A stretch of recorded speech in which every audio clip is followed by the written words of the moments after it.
V3 news India, खबर, नजरिया और असर के साथ। अध्यक्ष जी, पिछले 3 दिन से लगातार विपक्ष, और आज चौथा दिन है, दिल्ली सरकार द्वारा 1000 CNG लो फ्लोर बसेस की खरीद की अनियमितताओं की तरफ सदन का ध्यान आकर्षित करना चाह रहा था।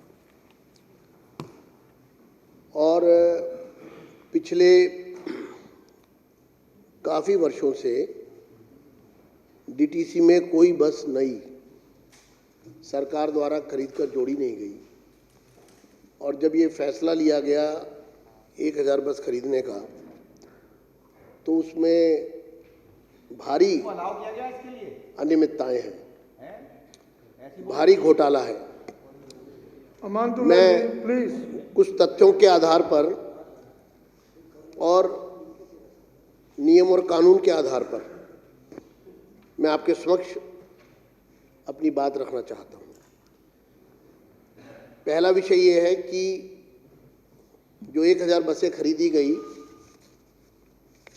बसों की कीमत है 875 करोड़ रुपया। उसमें 3 साल की वारंटी इंक्लूड है और 3 वर्ष तक बस कंपनी 2,10,000 किलोमीटर तक उसकी वारंटी पीरियड में कवर होगा। 875 करोड़ रुपए ये टेंडर किया गया मार्च 2020 को टेंडर हुआ। और हैरानी की बात यह है कि जब बस का टेंडर किया गया तो बस की एनुअल मेंटेनेंस कॉन्ट्रैक्ट उसको उसके साथ टेंडर में नहीं जोड़ा गया। और फिर उसके बाद 3-4 महीने के बाद एक और टेंडर किया जाता है जिसमें AMC की बात की जाती है, और लगभग 3500 करोड़ रुपया उन 1000 बसेस की कीमत से लगभग 4 गुना हो गया। उनकी एनुअल मेंटेनेंस कॉन्ट्रैक्ट के लिए करार किया जाता है, एक टेंडर किया जाता है। अब प्रश्न ये है कि उस 3500 करोड़ रुपए में वो पहले 3 साल और 2,10,000 किलोमीटर जो वारंटी पीरियड में कवर है, यानी कि जिस दिन बसों का बेड़ा सरकार को, DTC को प्राप्त होगा, उसी दिन उसकी AMC भी 70 लाख रुपया प्रारंभ हो जाएगी। 70 लाख रुपया पहले दिन से ही बस की AMC तय हो जाएगी, पेमेंट शुरू हो जाएगी। हम लोग गाड़ी खरीदते हैं, गाड़ी में भी 3 सर्विस फ्री होती हैं, और 1 साल तक तो गाड़ी में, नई गाड़ी में कंपनी खुद हर प्रकार की सर्विस करके देती है। फिर उस पर वारंटी भी कवर है, तो मेंटेनेंस भी करके देती है, वारंटी भी है। तो पहले ही साल में अगर इसको एवरेज निकाला जाए तो लगभग 890 करोड़ की बसों पर 300 करोड़ रुपया आप AMC का लगभग पे कर देते हैं ऑन एन एवरेज, 340 करोड़ रुपया लगभग। दूसरे साल भी इतना कर देते हैं, तीसरे साल भी। अगर टोटल लगाया जाए तो जितने की बसें खरीदी हैं उतना ही वारंटी पीरियड में हम उसको एनुअल मेंटेनेंस कॉन्ट्रैक्ट के तौर पर उस पार्टी को पेमेंट कर रहे हैं। पहला विषय। दूसरा विषय यह है कि जब आपने टेंडर किया 1000 बस का, तो जब आप एग्रीमेंट करने गए तो आपने 1250 बसेस का वर्क ऑर्डर करने का प्लान बना लिया और उसको डिसाइड कर दिया।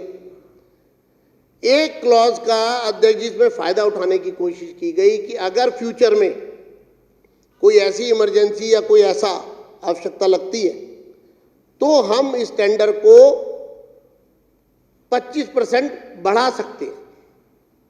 लेकिन जब टेंडर का ओपनिंग हुई और बोर्ड के सामने आया तो उसके साथ ही आपने तुरंत तभी 1000 की जगह 1250 यानी 25% का अर्थ ये हो गया, अगर 4500 करोड़ का कॉन्ट्रैक्ट बनाए तो लगभग आपने उसको पहले दिन ही 1100 करोड़ रुपए का अतिरिक्त ऑर्डर करने का तय कर लिया।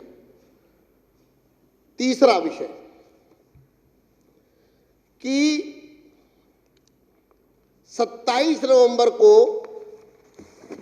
बोर्ड की मीटिंग होती है और बोर्ड की मीटिंग में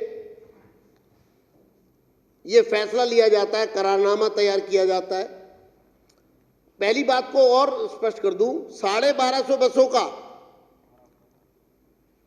फैसला ले लिया जाता है, 1000 की जगह 1250, 250 बसें अतिरिक्त, और फिर उससे अगली मीटिंग में वो 250 अतिरिक्त बस खरीदने का फैसला वापस ले लिया, अतिरिक्त खरीदने का फैसला वापस ले लिया जाता है।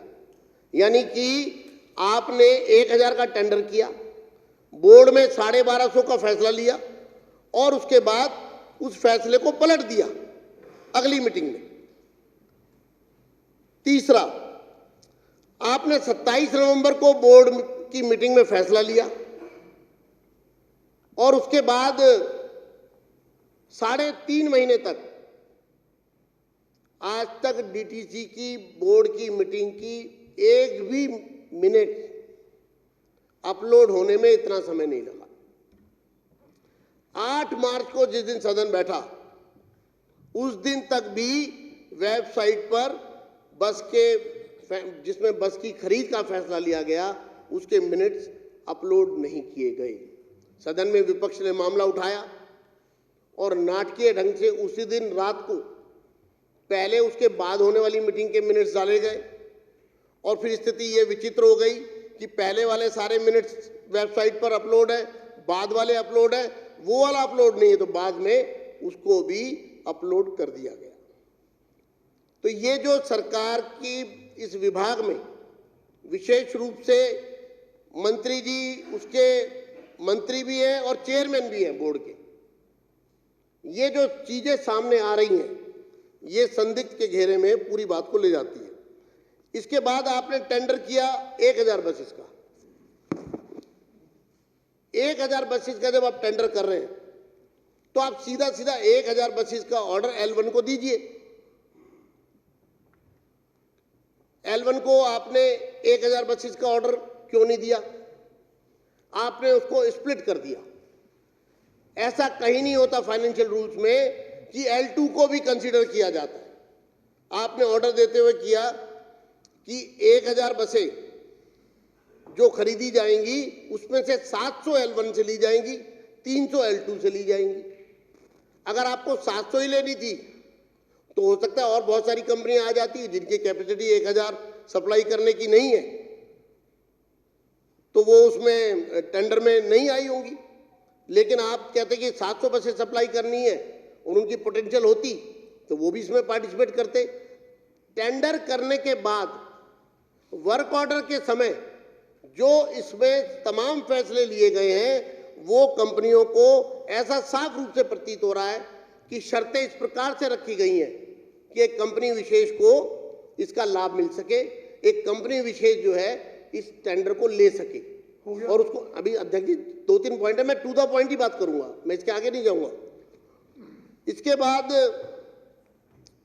आपने जो कंडीशंस रखी इन बसों को स्प्लिट करके, और दूसरा जो एएमसी में जो वारंटी का मामला है उसका जो एक डबल पेमेंट हो रहा है, ओवरलैपिंग हो रही है पेमेंट में, और तीसरा आपने जो 1000 बसेस का टेंडर करके उसको टेंडर को स्प्लिट किया, और इसके साथ साथ आपने एएमसी का टेंडर 4 महीने बाद 3 महीने बाद किया।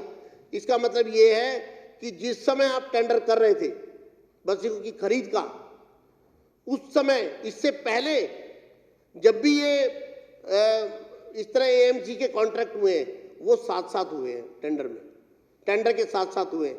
इसमें एक बात और कहना चाहता हूं कि ये सारा मामला 1.5 वर्ष पहले इसी जेबीएम कंपनी जिसको फेवर किया गया, यही जेबीएम कंपनी को इसी तरह टेंडर दिया जा रहा था।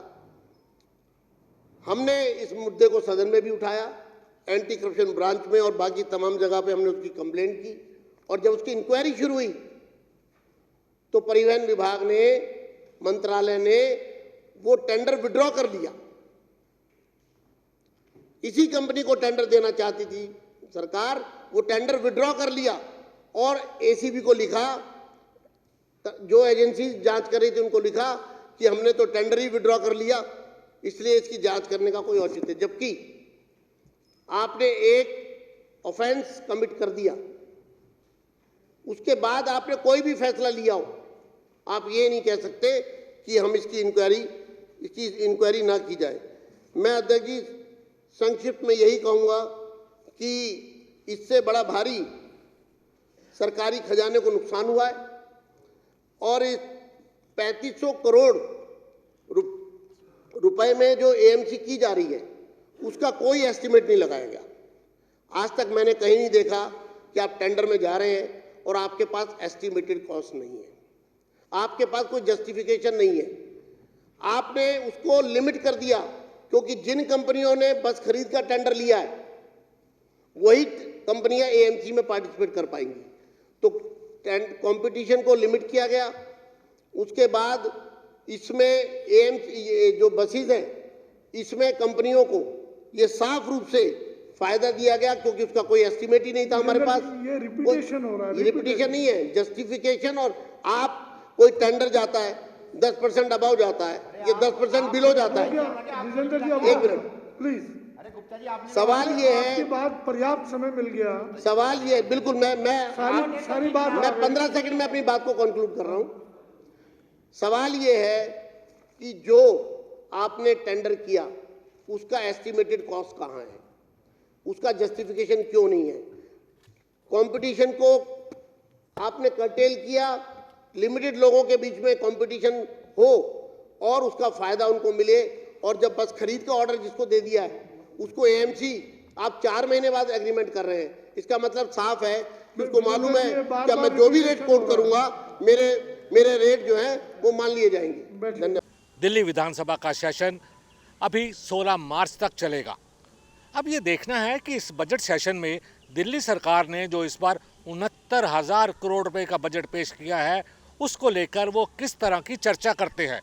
मैं कैमरामैन चंद्रिका प्रसाद के साथ देवेंद्र चोपड़ा, V3 न्यूज़ पर।